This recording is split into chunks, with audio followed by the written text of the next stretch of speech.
A bootstrap paradox occurs when an object, person, or piece of information is sent back in time and becomes the cause of its own existence. It is a closed loop where the effect creates the cause, leaving the original source of the event impossible to find. For the protagonist of Predestination, that loop begins in 1945. A baby girl named Jane is left on the doorstep of an orphanage. She has no name, no parents, and no history. Jane grows up as a parent. She is faster and smarter than her peers, but she feels a profound sense of physical and social isolation, never quite fitting the expectations of the mid-century world around her. By 1963, she finds a potential path forward in Space Corp, a program recruiting women for specialized roles. But after a physical altercation, she is expelled, only to encounter a mysterious stranger who seems to be the only person who truly understands her. The two fall into a whirlwind romance.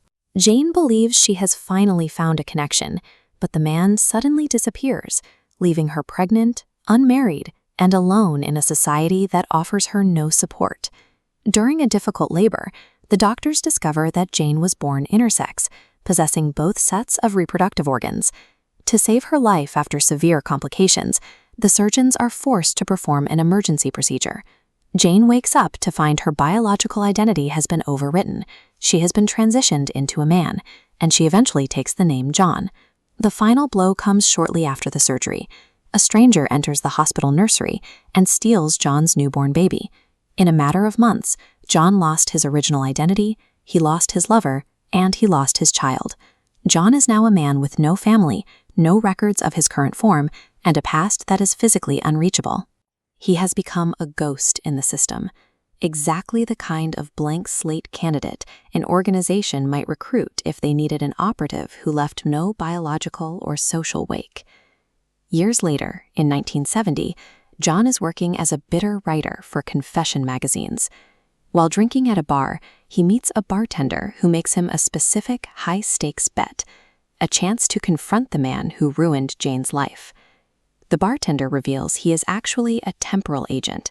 He promises that if John joins his organization, he can travel back to 1963 and take revenge on the stranger who abandoned him. The agent produces a violin case containing a coordinate transformer field kit.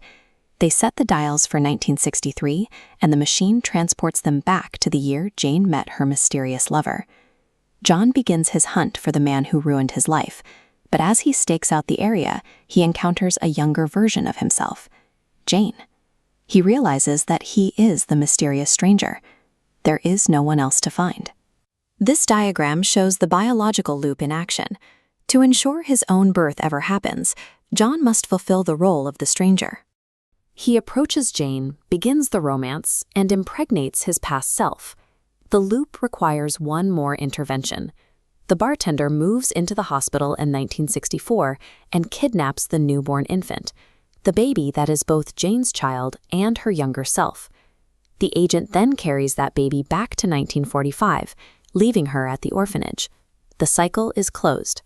The baby grows up to be Jane, who meets John, who fathers the baby. This is a predestination paradox.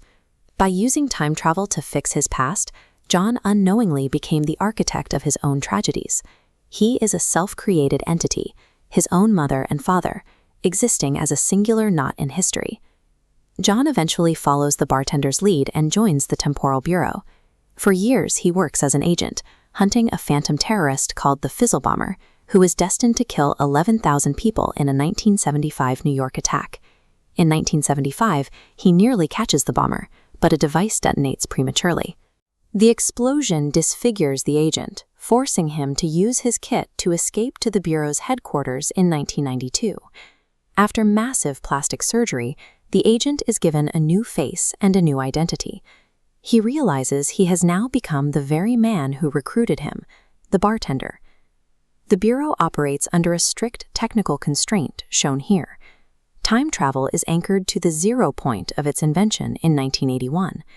Agents can only travel 53 years in either direction, a limit that keeps the protagonist's entire life tethered to this specific century. Now retired and aging, the bartender takes one unsanctioned jump back to 1975. He believes he can finally find and kill the Fizzle Bomber, to stop the New York disaster once and for all. He tracks him to a laundromat, but when the terrorist turns around, he isn't a stranger. He is an old man who shares the bartender's exact DNA and memories. The bomber explains his logic. He uses his bombs to kill a few thousand people in the past to prevent even larger catastrophes from occurring in the future.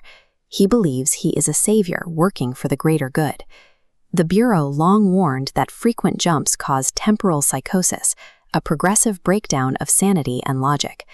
Looking at the bomber, the bartender sees the literal endpoint of that mental decay, a version of himself whose mind has finally unraveled after a lifetime of chronal jumps. The bartender is disgusted by what he sees and shoots his future self. But the kill changes nothing. It only leaves the bartender alone in 1975 to grow old, lose his mind, and eventually become the man he just executed. This is the Ouroboros, the snake eating its own tail. In this loop, changing the past is the mechanical trigger creating the future. The agent's existence is a circle where hunter and prey are the same man, forever chasing himself through time.